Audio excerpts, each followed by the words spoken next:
Oke, hey, halo Sobat ABS, ketemu lagi di channel yang vlog kali ini. Saya habis atau baru saja menyelesaikan sebuah project membuat kursi santai yang biasa kita pakai untuk di kolam renang ataupun di pantai kayak gitu. Tapi ini fungsinya nanti akan kita gunakan di workshop. Jadi kalau misalkan jam-jam istirahat gitu, karena kan nggak ada tempat tidur di sini, jadi kita bisa santai duduk-duduk di sini ataupun kalau mau rebahan bisa. Nah, ini saya mau ceritain gimana proses pembuatannya kemarin. Jadi untuk keseluruhannya saya menggunakan material kayu solid dari kayu jati Belanda yang warnanya terang. Kemudian ada kayu nangka juga yang ada di sini untuk warna yang agak gelap. Jadi eksotis gitu warnanya, kontras banget dua kayu ini. Untuk kesulitan kemarin sebenarnya pada saat awal mulai karena kita harus melinerin papan-papan tersebut dan bench planer di World saya itu pisaunya agak tumpul. Jadi maksa banget kemarin, sedangkan planer duduk satunya yang pakai dinamo induksi yang gede Oscar itu dinamonya rusak, mungkin apa namanya yang di atas itu sedang mengalami kendala. Apa namanya itu, Yan? Kapasitor ya, kapasitornya itu sedang rusak gitu. Dan kalau teman-teman mau lihat lebih dekat, silahkan ke sini sedikit kameranya. Nah, kayu-kayu ini eksotis banget ya, karena padahal ini belum saya finishing loh. Nanti kalau sudah kita finishing ini bisa lebih bagus lagi. Dan di sini sandarannya bisa kita pilih, jadi ada dua, mau yang lebih tegak atau yang agak santai sambil rebahan atau yang bahkan tidur sama sekali. Jadi bisa buat taruh bantal gitu enak ya, kayak gitu. Nah, dimensinya ini secara keseluruhan panjang kesananya 180 cm yang mana itu sangat cukup banget untuk kita orang lokal tidur di sini ya. Palingnya 170 sekian cm aja tingginya. Kemudian untuk lebarnya ini 55 cm. Nah, untuk rangkanya ini kan panjang 180, tebalnya ini sekitar 7 cm dan lebar atau tebal 3 cm tapi lebarnya 7 cm. Jadi 180 kali 7 kali 3 cm. Saya butuh dua untuk kanan kiri. Kemudian untuk rangka yang sini sama sana itu sebenarnya ada 3, di tengah 1 tapi di tengah itu agak sedikit lebih pendek ya kelebarannya karena kan harus ada papan di atas ini. Itu 49 kali 7 kali 3. Kenapa 49? Karena kan tadi saya finalnya itu 55 cm. Jadi tebelnya ini kan 6 cm total 2. Jadi ini masuk di tengahnya harus saya potong berkurang sedikit 6 cm totalnya. Jadi ya sekitar 49 cm tadi. Dengan begitu maka untuk bagian atas ini yang dudukan-dudukan kayu nangka ini juga harus mempunyai panjang yang sama yaitu 49 cm. Dan langsung aja sekalian untuk yang papan kayu nangka ini kan 49 cm panjangnya. Lebarnya ini sekitar lebarnya 6,5 cm. Kemudian untuk tebalnya ini 1,8. Dan saya butuh sekitar ada 20 pieces papan untuk project ini ya. Kemudian khusus yang ini hardware-nya itu kita menggunakan beberapa, yang pasti ada skrup, kemudian ada engsel 2 biji yang ada di sini untuk swing-nya supaya bisa bergerak gini, dan ada satu lagi sepasang baut dan mur di sini dan di sini. Karena kalau misalkan teman-teman lihat di sini ya, mekanismenya ini sebenarnya tuh sangat gampang banget.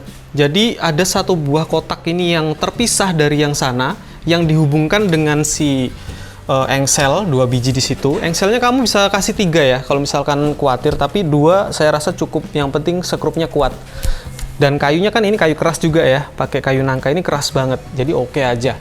Kemudian untuk mekanismenya di sini kayak ada kotak gitu yang kamu bisa bikin agak round pada ujung yang di sini. Kenapa? Karena butuh swing seperti ini ya biar nggak mentok ke sini. Dan ada 2 buah baut yang nggak usah terlalu dikencangkan banget, hanya untuk menjaga aja supaya dia stay on the track di sini terus.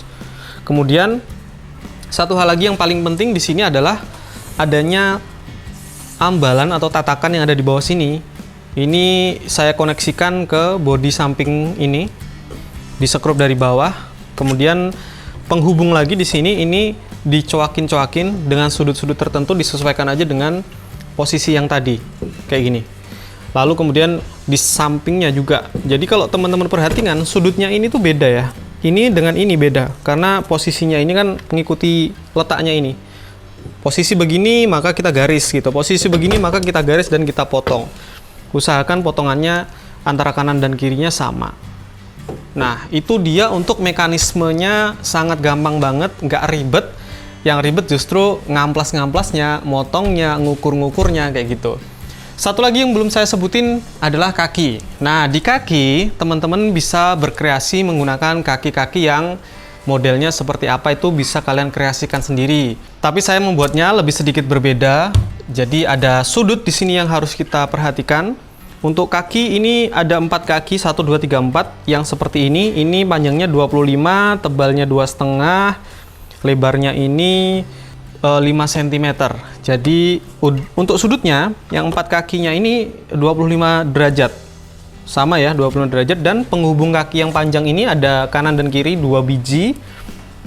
Itu sudutnya sama 25 derajat. Kemudian tebalnya ini 2,5, lebar 5, panjangnya sekitar 120 cm. Ada 2 biji kanan kiri, dan untuk memperkuatnya ada crossbar di sini ya, yang ke sana dan ke sana ini ada 2 buah biji, masih sama 49 kali 5 kali 2,5. That's it. Semua sekrup-sekrup ini saya lem, kemudian saya sekrup dan dikasih penutup dowel. Jadi bukan dempul ini ya, tapi ini dowel, kayunya agak gelap, jadi bagus banget kelihatannya. Itu dia. Kemudian ya, kalau saya mau sedikit cerita, kemarin itu saya menggunakan alat apa aja untuk membuat ini. Saya tidak menggunakan alat yang terlalu banyak, hanya saja memang planer dan jointer saya butuhkan karena main kayu solid. Kalau tidak ada planer dan jointer, teman-teman bisa menggunakan alternatif. Apa aja Yan kira-kira Yan? Handplan? Handplan, atau mungkin pakai planer yang manual ya, menggunakan table saw, menggunakan mal-malan untuk membuat salah satu sisi papan menjadi lebih lurus sehingga kita bisa punya referensi satu garis lurusnya. Banyak sih macam-macam gitu ya. Yang penting papan ini bisa kalian halusin dan kalian potong lurus kayak gitu. Kemudian jointer dan planer sudah, kemudian saya alihkan ke table saw untuk motong-motong final dimensinya seperti apa, dan kemudian ada beberapa part ya, kayak menggunakan mesin trimmer atau router untuk membuat sudut-sudutnya ini nggak tajam, menggunakan mata 45 kayak gitu, termasuk kayak gini ya, yang mana pada akhirnya ini menjadi round karena pada saat diamplas nggak mengikuti apa yang ada sebelumnya yang 45 derajat, malah kayak menjadi round gitu. Nggak masalah sih, jadinya nggak tajam, tapi yang bagian ini kayu solid ini tetap 45 derajat sudut-sudutnya ini, sehingga nggak tajam. Dan untuk merakit saya butuh lem, butuh sekrup. Pertama sebelum disekrup tentu saja di pre-drilling supaya nggak pecah papan-papannya. Kemudian karena kita menanam dowel, jadi kita harus lubangi kepala sekrupnya itu agak besar ya, sekitar 10 cm ini, 10 mm sorry. Jadi 10 mili, kemudian kita kasih dowel yang 10 mili juga, dipotong, diamplas. Hasilnya udah bagus rapi seperti ini. Dan ini belum saya finishing, tapi hasilnya udah bagus ya, karena sudah kita amplas halus, tinggal kita beri sentuhan finishing. Itu next video aja lah gitu, karena saya juga belum sempat finishing, tapi harus saya upload di channel ABS malam ini gitu. Oke, jadi teman-teman, semoga video ini bermanfaat. Kalau ada pertanyaan lagi yang mungkin Bang lebih detail lagi, atau Mas lebih detail lagi bagian mananya yang kalian pengen tahu, bisa kasih tahu di kolom komentar. Jangan lupa juga di subscribe, nyalakan tombol loncengnya, sehingga kalau ada behind the scene seperti ini, kita bisa obrolin lebih santai di channel ini, bukan di channel ABS. Kalau channel ABS lebih ke proses pembuatan detailnya kayak gitu. Kalau ini lebih kayak perhitungan-perhitungannya. Kalau misalnya teman-teman tanya harga, berapa sih modalnya gitu? Terus terang saya nggak ngitung ya, karena papan yang Jati Belanda ini saya dapat dari bonus saya beli papan terus dikasih bonusan.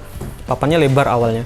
Dan kayu yang ini saya beli itu 1 juta, tetapi bentuknya gelondongan. Jadi saya nggak tahu perhitungannya papan yang kecil ini habisnya jadinya berapa duit gitu, nggak ngerti. Cuman ya kurang lebih kalau dari effort dan segala macam sih biayanya besaran di effort proses pembuatannya daripada biaya bahannya. Saya rasa itu karena bikinnya agak bikin stres juga ya. Main kayu solid terutama nangka ini keras banget. Kemarin tuh ada potongan-potongan kecil ya, habis motong di table saw itu potongan kecil sisa itu ketika saya jadiin satu terus saya giniin kretek tuh beda banget, keras gitu, kerasa keras banget. Dan ini baru kayu nangka yang keras, belum kayak kayu jati solid, belum kayu maple, belum kayu-kayu yang warna-warna gelap gitu yang keras-keras. Ya, so far sih itu aja dulu update kali ini. Kita akan ketemu lagi di vlog-vlog selanjutnya. Terima kasih, semoga videonya bermanfaat. Sampai jumpa di video selanjutnya dan ciao.